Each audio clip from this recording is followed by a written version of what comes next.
Good morning students. इस video के माध्यम से हम लोग पार्ट 25 यानी 25 का पहला वीडियो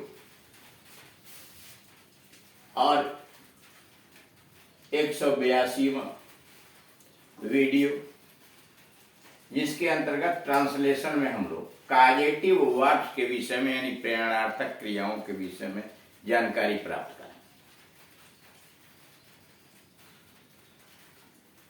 डिक्शनरी के अंतर्गत जो क्रियाएं दी गई होती हैं उसके अंतर्गत उसका प्रयोग हम ऐसे वाक्यों के लिए करते हैं जिसमें कर्ता खुद काम करता है, जिसमें कर्ता केवल एक व्यक्ति या व्यक्तियों का समूह होता है। लेकिन ऐसे वाक्यों के अंतर्गत जहां काजेटिव वर्ब की जरूरत पड़ती है उसमें कर्ता खुद काम नहीं करता, किसी और से करवाता है। कर्ता केवल एक प्रेरणा प्रदान करता है, एक स्रोत होता है, जबकि काम रियल डूअर जो होता है, काम करने वाला कोई और होता है। यानी इसमें दो सब्जेक्ट होते हैं, एक कुछ नहीं करता केवल प्रेरणा देता है और दूसरा वाला काम करता है। और इस तरह की क्रियाओं का अंग्रेजी डिक्शनरी में नहीं होती, उनको इन क्रियाओं के माध्यम से बनाया जाता है हैव, गेट, काज और मेक। इसी से सारे टेंसेज के बना दिए जाते हैं। इसमें भी वही टेंस होता है जो बाकी चीजों में होता है। इनके माध्यम से सभी वाक्य बन जाते हैं। वही आगे दिया है काजेटिव वर्ब, प्रेरणार्थक क्रियाएं, जिसमें हैव है, गेट है। दोनों एक तरह की हैं और गेट दोनों एक तरह के, वैसे ही काज और मेक एक तरह के। जब कर्ता किसी कार्य को स्वयं न करके, यानी कर्ता किसी कार्य को स्वयं नहीं करता है, किसी अन्य व्यक्ति से करा देता है। यानी कर्ता कोई कार्य खुद न करके, स्वयं न करके वह कार्य किसी और से कराता है या करने की प्रेरणा देता है, किसी को वह कार्य करने की प्रेरणा देता है, तो वाक्य की क्रिया प्रेरणार्थक क्रिया होती है। तो ऐसे वाक्यों का ट्रांसलेशन बनाने के लिए वाक्य के मुख्य क्रिया के स्थान पर प्रेरणार्थक क्रियाएं डाली जाती हैं। इस प्रकार के वाक्यों का हिंदी से अंग्रेजी में, यानी इस प्रकार के वाक्यों का हिंदी से जब अंग्रेजी में अनुवाद किया जाता तो गेट, हैव, काज में क्रियाओं की सहायता से अनुवाद किया जाता। यानी इनका हिंदी से अंग्रेजी में ट्रांसलेशन करने के लिए हमें हैव, गेट, मेक और काज क्रियाओं की सहायता लेनी पड़ती है। इसीलिए इनको प्रेरणार्थक क्रियाएं या काजेटिव वर्ब कहलाती है, इसलिए कि ये खुद काम नहीं करते या प्रेरणा देने का काम करते। रूल नंबर 1, यदि एक्टिव वॉइस की क्रिया हो, यदि क्रिया एक्टिव वॉइस की हो तो मेक या काज का प्रयोग किया जाता है। यदि एक्टिव वॉइस में क्रिया हो तो मेक या काज का प्रयोग किया जाता है। मेक के बाद मुख्य क्रिया के पहले टू नहीं आता, यानी इन्फिनेटिव का टू छिपा लिया जाए। मुख्य क्रिया से मतलब यह है कि जो काम होना है, प्रेरणार्थक नहीं होती है मुख्य क्रिया। कारा मेक के बाद मुख्य क्रिया के पहले टू नहीं रहता है, यानी बेयर इन्फिनेटिव, नंगी इन्फिनेटिव लगाई जाती है।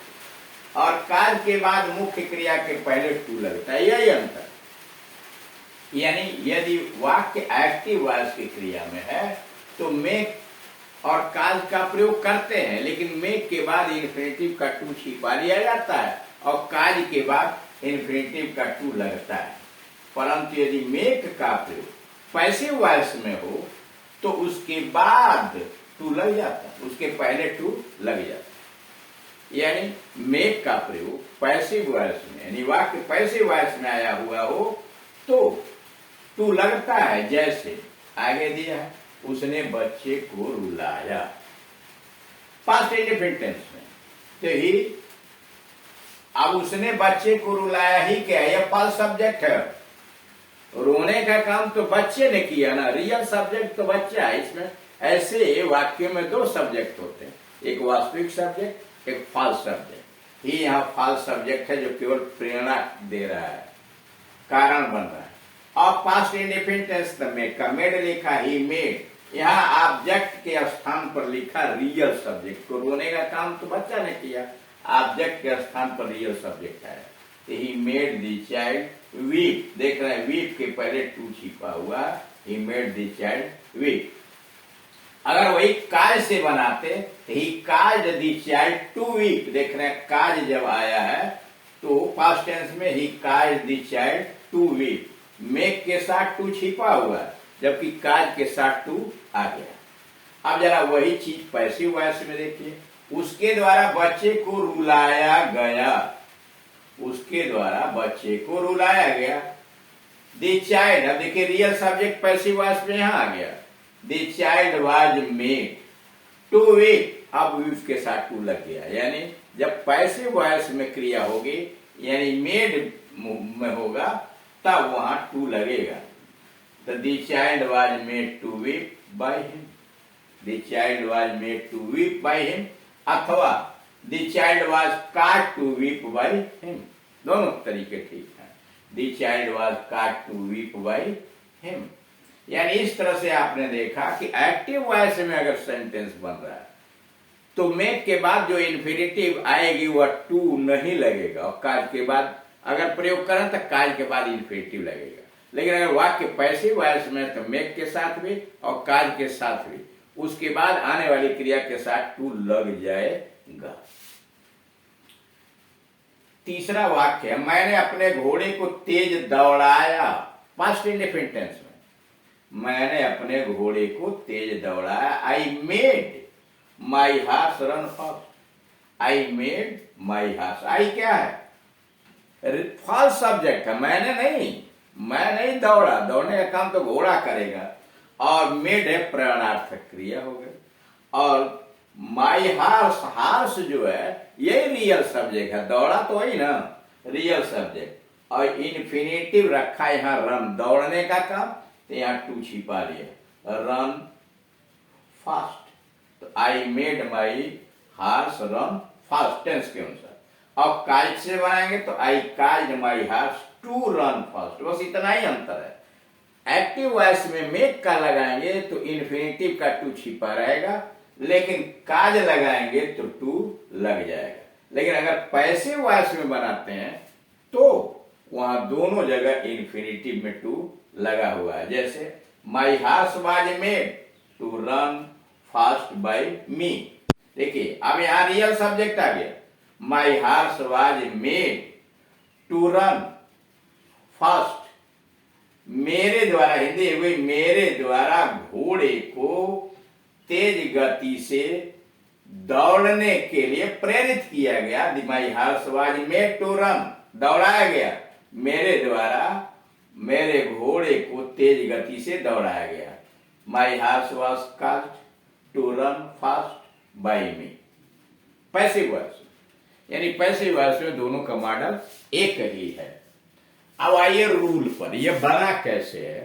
तो इस रूल के अंतर्गत पहला रूल तो यह है कि यहां जो आप देख रहे हैं कि जो पहला वाक्य एक्टिव वॉइस के अंतर्गत आया है, यानी एक्टिव वॉइस में जो लिखा हुआ है, तो उस पर ध्यान दीजिए। सब्जेक्ट, यह कौन सा सब्जेक्ट है, फॉल्स है, जो केवल प्रेरणा दे रहा, कर कुछ नहीं रहा। मेक लगाया टेंस के अनुसार, और नाउन प्रोनाउन ऑब्जेक्ट के स्थान पर, मेक के बाद नाउन या प्रोनाउन रखेंगे जो ऑब्जेक्ट होगा, या किसी का नाम भी हो सकता है ऑब्जेक्ट, यही रियल सब्जेक्ट है, वास्तविक काम तो यही करेगा। यहां जो पहले सब्जेक्ट आया है यह सब्जेक्ट नहीं, फॉल्स सब्जेक्ट है, और यह ऑब्जेक्ट के स्थान पर जो नाउन या प्रोनाउन आया हुआ है अथवा जो भी व्यक्ति का नाम है वह है रियल सब्जेक्ट। उसके बाद इन्फिनेटिव विदाउट टू, क्योंकि मेक है तो इन्फिनेटिव जो लगेगी वो विदाउट टू रहेगी।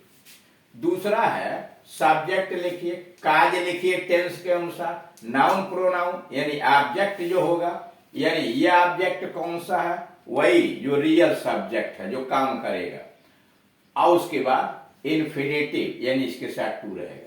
अब जरा पैसिव वॉइस में देखिए, पैसिव वॉइस में वही वाक्य आएगा तो सब्जेक्ट रियल वाला यहाँ देख रहे हैं सब्जेक्ट मायार्स रियल वाला है, तो real subject auxiliary verb tense के अनुसार पैसिव वॉइस बनाने के लिए सहायक क्रिया, उसके